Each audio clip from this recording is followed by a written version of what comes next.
Yo, how's it going, everybody? Welcome back to the channel, Danny Talks United. How's everyone doing today? Getting a bit cold up here in Manchester. Still a bit of sun, but lots and lots of rain coming our way very, very soon. But anyway, I want to talk about our links. I guess you can call them links from ESPN that we are interested in signing Crystal Palace's. I think he's more of an attacking midfielder, but we're labeling him as a winger in EZE. Now, big fan of EZE. I was actually a bigger fan of EZE, but he's now gone to Bayern Munich, and I think that book has closed on him joining Manchester United. So now we are looking into his compatriot, EZE. I don't even want to try his first name because it's a bit complicated, but I'll just call him EZE for now.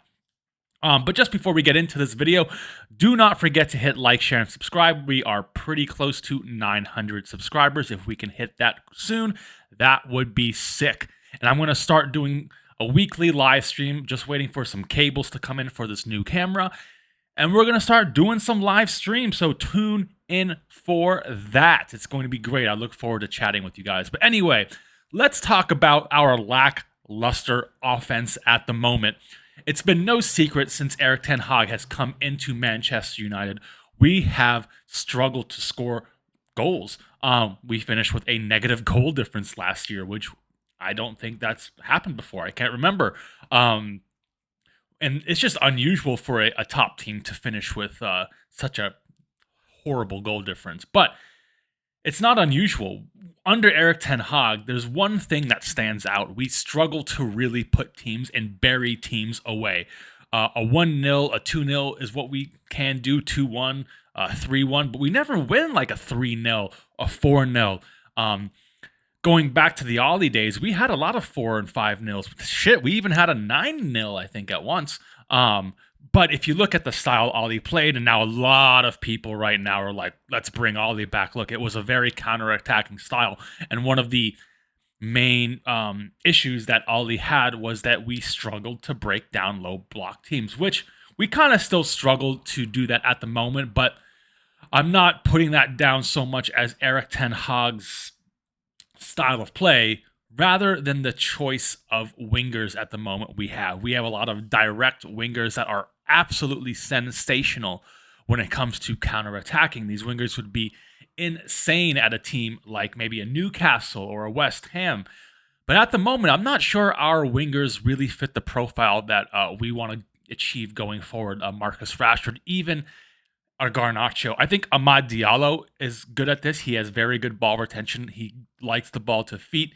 Really good in close quarter dribbling. But Garnacho and Rashford used to, but the last 4 or 5 years has kind of fallen off that attacking the left back thing that he does. He used to attack defense and used to be relentless, but it seems to have kind of died off, and they've kind of figured him out a bit. So I think this is why we're looking at a player like EZE, because his ball retention is quite good. He's a very good dribbler. But when we're looking at stats, he's not that much better when looking at a Garnacho or even a Rashford last season. Now, the last 2 seasons, EZE's had pretty much identical stats. 11 goals, 4 assists, which is decent. I think he's played mostly in a center attacking midfield when Olise was on that right wing, but now Olise is gone. I think he is taking up a bit more of a winger presence. Maybe his goals will go up. I think his assists are a bit worrying. The 4 assists as a attacking midfielder and now as a winger is a bit concerning. His goal tally, it's all right. It's not amazing, but I don't think we're kind of getting that at the moment from Rashford or Garnacho. I think everyone is like pushing for Garnacho, but in my opinion, I think he's good, but I'm not sure he's great yet. Or if he's going to be able to be that. He has a lot of growing to do. And I think EZE could come in and fill that role. But there are a lot of hesitations, I guess you could say, with EZE. He's not the youngest guy. I think there was a concept, I feel like he had a bit of the Jesse Lingard thing about him, that he was always a young player. I think up until 28 years old, Jesse Lingard was always considered a young player, a youth player. But Eze is actually 26. He's about the same age as Bruno was when he came to United. He should be entering his peak, peak of his career, and maybe that does need a move to a bigger club like a United, maybe I would say Chelsea, but no, but maybe an Arsenal as well. But he is 26. He's not Olise. Olise was 22 years old, so that was a bit more youthful. So he is getting towards his prime, and a guy that, if we did sign him, maybe only on a 3 to 4 year deal with an optional year after that. He is, I think, next summer on a release clause. It activates next summer. I think it's around 60 million. I'd have to check that again. But I think it is around the 60 million mark, which is in around the range that we probably would pay for.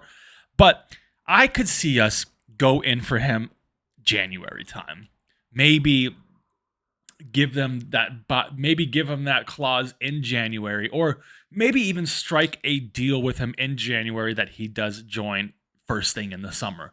I could see our new footballing hierarchy, you could say, doing something like that and trying to get ahead of the game if they really, really want this player. Now, if it was up to me, I don't know if Eze would be the guy I'd personally go for. I like his skill set. His stats don't really strike me as top-notch, you could say, but I do like the quality he brings, his ball retention, his passing. He loves to put goals away at times. I just think he has really good close quarters dribbling, and I think we lack that in our forward line. He's a good passer. I don't know if he's exceptional. 4 assists kind of tell you that. But he is the guy that does the pass before the pass as well. So I don't know. I think it could be good. I don't know if you saw last week. It didn't do very well, but I did a video on Bruno, and I think there could be a chance that we start looking for replacements for him as well. And maybe Eze is that guy to fill that attacking midfielder role. I know we have Mount, just not sure about Mount's future. Very injury prone. So yeah, I think this could be an interesting addition. I don't think he's my first choice. I've made it clear who my first choice attacking player would be to sign next season, and that's Florian Wirtz. Don't see it happening. Definitely a Bayern Munich player, that guy, or a Madrid player. He ain't coming to United, I don't think. It'd be a huge coup if we got him, but I think we have a lot of work to do in our wingers. I think I will start trying to identify maybe a new left winger, maybe a new right winger as well, because I'm not sure about the future of Rashford and Garnacho in this team. I think they work against teams like a City, maybe a Liverpool, the Tottenhams, the high-line teams. But when we come down to this low-blocking teams that we seem to struggle against, we need players that can really pass the ball around and not get over-eager, which Garnacho and Rashford can do.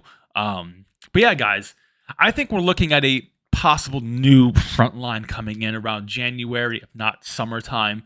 I think there's still work to do on identifying the correct wingers that we need. I think we're in a good place with strikers. I know a lot of people aren't huge on our strikers, but I think with the right players around them, our strikers will be magnificent.